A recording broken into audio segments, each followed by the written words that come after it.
chronique en fait, Clara, pardon. Ah, les petits jeux de mots. le pauvre. Alors, mes petits choux ce Ah, mais soir, t'as pas de jingle? Ah bah je sais pas. Non, Tu me mets un 2017, jingle. Allez, c'est la folie. Allez, c'est parti. Voilà. Il est pas au courant. On est à la non plus, radio hein. en fait. Ouais, c'est Gainsbourg. Est-ce qu'on est en direct? Bon ben...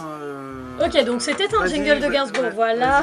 C'était un magnifique jingle de Magnifique, Gainsbourg. sublime. Alors du coup, moi je vais vous parler de la nuit de la lecture qui se passera samedi. Là, ce samedi 14 janvier 2017, c'est la folie, c'est la première.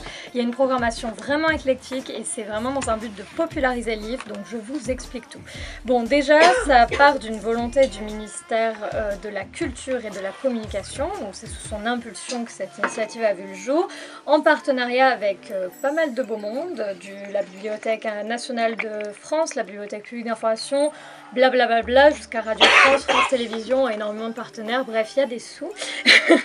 Et donc, il y a eu un beau communiqué de presse de Audrey Azoulay, donc cette fameuse ministre, sur cet événement national. Et donc, pour elle, c'était vraiment l'ambition de cette journée, c'était de populariser le livre, parce que, voilà, la lecture, c'est le premier outil d'accès au savoir et à l'imaginaire, et ça permet notamment de combattre l'obscurantisme, l'ignorance, parce qu'on rappelle quand même que cette journée, ça fait écho à Charlie Hebdo, donc voilà, ce 14 janvier, ça nous renvoie directement à cette nécessité de demeurer rassemblés.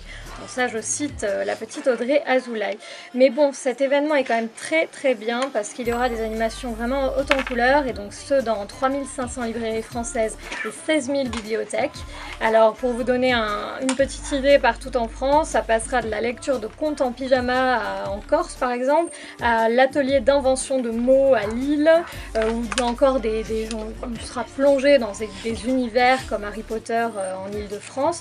Voilà, c'est assez sympa, c'est beaucoup de rencontres, beaucoup de partages, notamment avec des auteurs qui font acte de présence, et notamment nous, donc pour parler un petit peu du local, à Montpellier, ça se passe à la médiathèque de Pierre-Vive.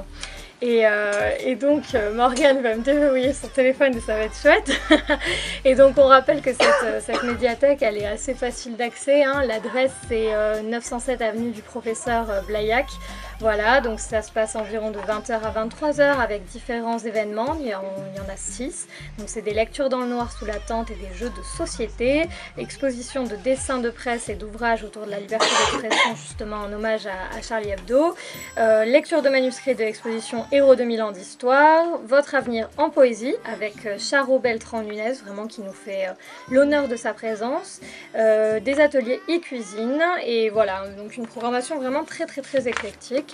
Et toujours dans cette idée voilà, du ministère de la Culture de proposer des moments de rencontre et de partage, parce que bon, au-delà de ça, la lecture c'est quand même un vecteur de rencontre, et on rappelle que c'est très important parce qu'en France il y a quand même 7% de la population adulte entre 18 et 65 ans qui ont été scolarisés mais qui sont en situation d'illettrisme, donc ça correspond quand même à 2 500 000 personnes, donc c'est quand même important, et ça rappelle justement que la lecture est vecteur de savoir, d'ouverture d'esprit, et c'est important. Et justement pour cette première édition, on verra des très beaux poètes comme Joël Vernet qui rencontrera ses lecteurs en Savoie, ou encore à Paris dans la librairie Henri IV, ce sera Anna Dubosc qui partira à la rencontre de ses lecteurs.